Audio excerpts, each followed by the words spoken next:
네, BMW가 차량 화재 관련 리콜을 시작했지만 무너진 신뢰를 찾을 수 있을지는 의문의 시선이 많습니다.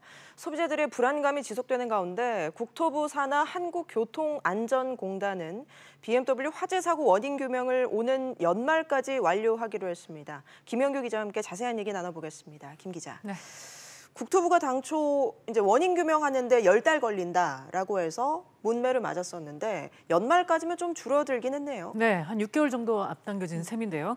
이 화재 사고 원인 규명을 맡은 한국교통안전공단은 이달까지 사고 차량과 리콜 조치로 교환되는 부품을 확보합니다. 그리고 이제 다음 달부터 본격적인 조사에 착수를 할 계획인데 BMW에서 제기한 이 배기가스 순환장치 EGR 이상뿐만 아니라 이제 모든 가능성을 염두에 두고 조사를 진행한다는 방침입니다. 교통안전공단은 22일 그러니까 오는 수요일까지 BMW 측으로부터 이 화재 사고와 관련된 자료를 제출받기로 지금 요청을 한 그런 상황입니다. 네, BMW에 대한 여러 가지 논란이 일고 있는데 정부의 자료 제출에 응하지 않다가 자료를 제출하긴 했는데 또 엉뚱한 부실한 자료를 제출해서 논란이 일고 있다고요? 그렇습니다. 이 교통안전공단이 지난 6월 이제 BMW 520D 차량의 특정 부위에서 이제 화재가 빈번히 나타나는 이제 이상 징후를 발견을 하고 이제 6월 25일부터 7월 5일 그리고 7월 19일까지 이제 세 차례에 걸쳐서 BMW 코리아의 기술 자료를 요청을 한 바 있습니다. 그런데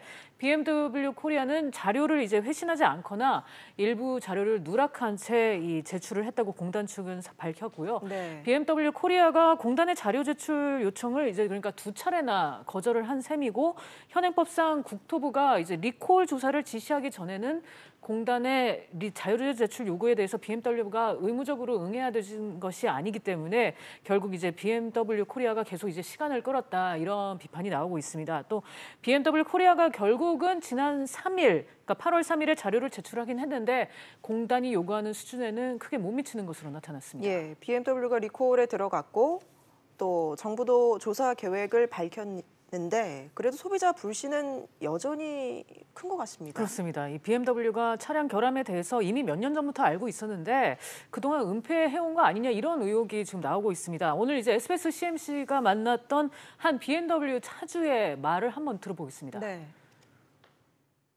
2년 전에 내가 부장판 낚아쳐요. 근데 감추고 나서 엔진하고만 딱 갈아주더니만 이제 와서 생각해보니까 이게 위험성이 있었던 것 같아 감췄던 거지, 2년 동안.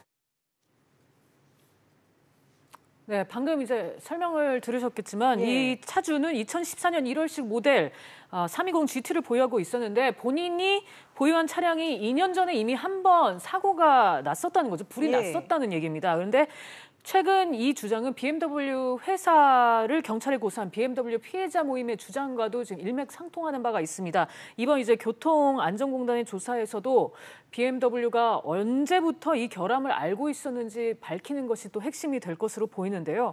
이 더 큰 문제는 이번 리콜 조치를 받은 차량이 또 과연 안전할 것이냐 하는 문제입니다. 리콜 대상이 아닌데도 최근 화재가 발생한 사례가 왕왕 있었기 때문인데 이럴 경우에 이제 최악의 상황으로 이어지는 거 아니냐 이제 이런 우려도 나오고 있습니다. 그러니까 이제 국토부가 화재 조사 원인을 밝힌 것과 리콜하는 대상이 이제 서로 맞지 않을 경우인데요. 그러니까 예를 들면 EGR 비품을 리콜 교환했는데 정작 조사 결과로는 원인이 다른 데 있었다. 이런 게 나올 경우인데 이 BMW 코리아는 물론 이제 국토부까지도 책임론이 불거질 수 있는 그런 상황입니다. 예, 정확한 화재 원인과 소비자들 측이 하루빨리 나와야겠습니다. 김 기자 잘 들었습니다.